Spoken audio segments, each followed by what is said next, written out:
Olá, alunos do segundo ano F, tudo bem com vocês? Tranquilos? Professor Alessandro, professor da disciplina de Sociologia. Vamos para mais uma etapa de aula aí? Hoje a gente vai dar prosseguimento, né, no que a gente estava falando na aula passada, sobre um dos intelectuais, sociólogos aí brasileiros, né, que é o Sérgio Buarque de Holanda, e a sua contribuição intelectual, ok? Semana passada nós falamos a respeito da biografia desse grande estudioso, né? E hoje a gente vai falar um pouquinho mais aprofundado dos seus pensamentos e das suas obras, tá ok? Bom, a produção literária de Sérgio Buarque de Holanda é fruto de pesquisa historiográfica ampla e profunda. Dissertou sobre a tradição colonial do Brasil e o que se entendia por nação durante o Império e posteriormente durante a República, voltando-se para como a colonização, a escravidão e as bases da economia conformaram as estruturas sociais, a cultura e as relações. Então, pessoal, assim como o Caio Prado Júnior, o Sérgio Buarque de Holanda, né, ele também tem essas características de observar, dentro da sua visão, né, a estrutura política, econômica e social do Brasil colonial, trazer isso para o Império e jogar também para a República, constituindo, assim, de um modo geral, uma ampla e complexa, né, dedução ou conhecimento a respeito da população, da sociedade brasileira. Para além de uma identidade nacional culturalista, buscou compreender essa identidade também em sua dimensão política e se propôs, no exercício futurístico, a aprender como se daria a Revolução Brasileira em direção a uma democracia política e social, o que para ele só seria possível quando fosse definitivamente superadas as práticas da mentalidade colonial. Então, na realidade, a contribuição desses autores, né, desses intelectuais, em estudar esse processo histórico aí da sociedade brasileira, teria um único objetivo, que era o quê? Construir uma sociedade autônoma, liberal, né, democrática, se livrando das amarras do processo colonial, né? Uma tremenda e enorme revolução brasileira, através desse processo histórico que eles fizeram análise, né? Bom, a primeira obra, a principal e mais conhecida do autor aí, é Raízes do Brasil, né? De Sérgio Buarque de Holanda, é Raízes do Brasil, lançado em 1936, né? Sendo a primeira da coleção Documentos Brasileiros, dirigido por Gilberto Freire, que é outro estudioso da área, né? Em 1959, trouxe ao público sua segunda obra mais importante, Visão do Paraíso, os motivos edênicos no descobrimento e colonização do Brasil. Então, aí nós temos a sequência de obras, né, que foram criadas por esse grande intelectual. A primeira é Raízes do Brasil, de 1936, a mais importante, que a gente falou. Cobra de Vidro, 1944. Monções, 1945. Expansão Paulista, em fins do século XVI e princípios do século XVII, em 1948. Caminhos e Fronteiras, em 1957, Visão do Paraíso, os motivos edênicos do descobrimento e colonização do Brasil, 1959, do Império à República, 1972, né? Nós temos também a Tentativas, aí, em 1979, e o Extremo Oeste, em 1986, que a gente pode até estar observando ele aí, né? Logo após a sua morte, né? A publicação desse livro, tá? Como já vimos, o autor, né, ele segue, vamos dizer assim, uma linha de Max Weber, né, em suas análises, né, seus estudos, sua corrente de pensamento. Seu objeto de estudo nesse livro é a colonização do Brasil e os seus desdobramentos políticos e culturais. Vamos fazer uma análise crítica, né, através do sociólogo Sérgio Costa, da obra de Sérgio Buarque de Holanda. Então, Sérgio Buarque de Holanda, ele coloca a ideia de um padrão colonial ibérico, né?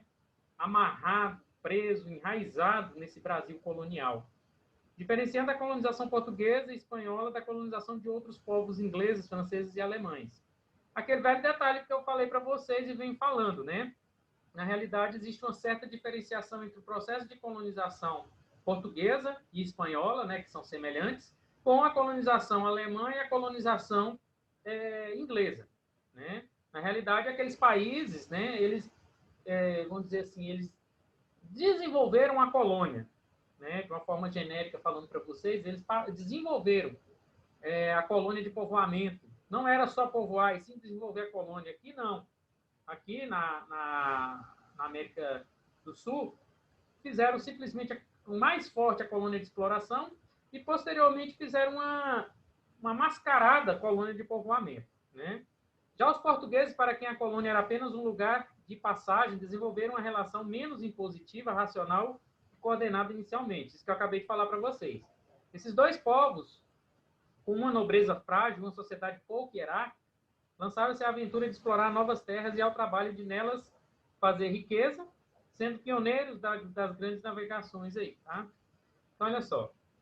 O autor também ele atribui aos portugueses uma adaptabilidade, né, que favorecia o surgimento de relações interétnicas, né, no povoamento da colônia, baixa capacidade de organização social e uma rudimentar moral de trabalho.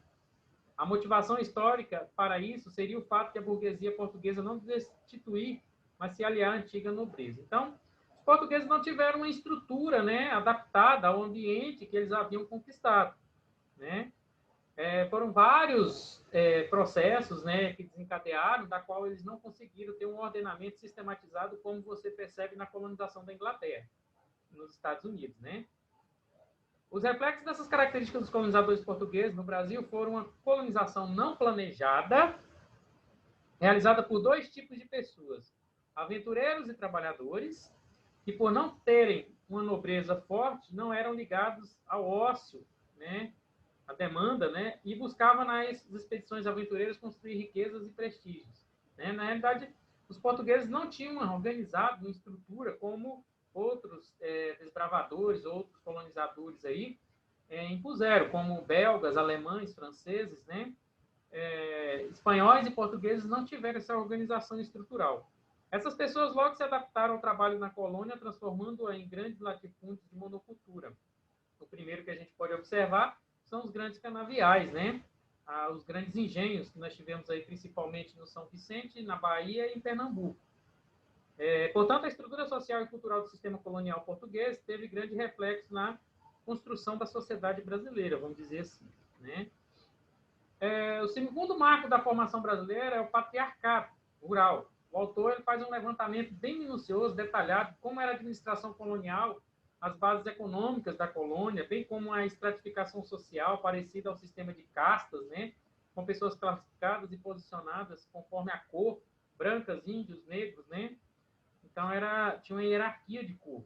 Nas propriedades rurais, como os engenhos de cana-de-açúcar, que eu citei há pouco, os proprietários tinham poderes ilimitados sobre aqueles que estivessem sob seu território, fossem familiares, escravizados ou trabalhadores livres, né? As grandes propriedades de terra funcionavam como estados particulares marcados pelo velho e antigo coronelismo, tá, pessoal? A hegemonia do patriarcado rural para o autor era o impeditivo da formação de uma burguesia urbana que propiciasse uma cultura liberal. E isso vai perdurar até a República Velha, né? Esse modelo de exercício de poder pelos grandes fazendeiros conformaria a política e se tornaria um empecilho para a construção de uma cultura democrática, sem personalismos e afeições pessoais, determinando a relação entre governantes e governados. Então, isso aí vai perdurar por muito tempo, né? Até hoje a gente recebe uma certa influência desses grandes proprietários, né, de terras, né? Em relação à educação brasileira, Sérgio Buarque de Holanda aponta que a cristianização promovida pelos jesuítas imprimiu como parâmetro do ensino no Brasil a lógica da disciplina e da obediência, em vez de um parâmetro científico e técnico. Então, seguiu os dogmas, né, a situação da catequese da Igreja Católica implementada aqui nas terras americanas, né, com a questão da disciplina e obediência, não o tratado científico e técnico. Ao contrário de outras análises economicistas, Sérgio Buarque de Holanda analisou os ciclos da cana pela perspectiva cultural. Para o autor, a escravidão, para além de uma relação econômica, tornou-se, vou diminuir aqui, né, uma cultura que fundamentava costumes, opiniões e comportamentos, né? Então, teve essa relação dos engenhos, né, em relação a esse processo aí da escravidão aqui no Brasil, né, e da formação da hierarquia social no Brasil também, ok? Então, olha só. Vamos continuar aqui. Na realidade, para o autor, né, desenvolveu, pode-se dizer, né, dentro de um processo aí econômico, né? Deixa eu só voltar aqui. O processo de abolição foi tardio, lento e gradual, mesmo após o marco legal da Lei Áurea, né? A mentalidade e o comportamento escravagista permaneceram e ressignificaram-se não só nas novas relações de trabalho, mas nas relações sociais como um todo nas instituições. Então, nós ficamos impregnados na sociedade brasileira, né, essa questão, mesmo com leis e decretos que aboliam a escravidão no Brasil, mas ainda ficou um vestígio, resquício desse processo, né?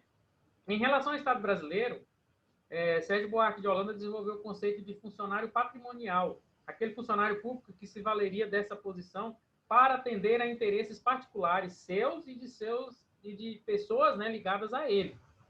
A atuação dos funcionários patrimoniais geraria imprevisibilidade jurídica e institucional em razão da não observância de normas escritas previamente estabelecidas. Então, eram funcionários que serviam a pessoas, a bastardos ou a ele mesmo, e não ao que realmente deveria ser, né? Para o autor, no Brasil desenvolveu-se uma confusão entre interesse público e interesse privado, o que ensejou o desenvolvimento de uma prática de apropriação do patrimônio público em benefício de pessoas e grupos específicos, bem como o seu uso como barganha de favores e retribuições. Até hoje, né, pessoal, a gente observa isso, né? Por isso que eu falo para vocês que grande parte das situações que nós vivemos momentaneamente são frutos, resquícios do passado, né? O Brasil, culturalmente, ele nasceu nesse processo. O conceito de patrimonialismo foi trabalhado posteriormente por Raimundo Faoro e no seu clássico Donos do Poder, outro sociólogo muito importante, tá? Sérgio Buarque de Holanda aponta em toda a obra como a colonização gerou profundas consequências na identidade política, cultural, econômica e social do Brasil, né? É o que eu falei para vocês, as consequências do passado, né, são sentidas agora. Também mostrou como práticas coloniais se repaginaram e permaneceram após a independência, e mesmo após a proclamação da República. Sua obra também aponta para o futuro. Para ele, a superação desse passado colonial é a chave para que ele domine a Revolução Brasileira no caminho de uma democracia, né, aperfeiçoando a igualdade entre as pessoas e um Estado impessoal e mais racional. Ok? Pessoal, espero que tenha passado aí um pouco aí das ideias, né, e dos pensamentos desse grande sociólogo aí, o Sérgio Buarque de Holanda, né, e que vocês tenham aproveitado aí ter a noção, né, desse processo. E é o que eu falei para vocês. Infelizmente, a nossa cultura ela está impregnada ao nosso passado, né? Se nós somos esse país com essas características, né, de desorganizado, desordenado, corrupto, pobre e ao mesmo tempo rico em belezas naturais, recursos minerais, né, e tudo mais, é vestígio do passado, né? A nossa política ela é resguardada pelo passado. O sistema colonial, nós saímos do sistema colonial, imperial e República Velha, mas é uma síndrome que ainda continua no sangue da sociedade brasileira, infelizmente, né? Está impregnado, certo? Beleza, pessoal, um forte abraço, até a próxima, fiquem com Deus, fiquem em casa, né, nesse período de pandemia. E lembrando que vocês que essa aula está disponível aí, né, no canal do YouTube, né, José Cerrado, para que vocês possam acessá-la e acessar as demais aulas também sempre que necessitar. Tá ok? Mais uma vez eu quero agradecer, um forte abraço e até a próxima.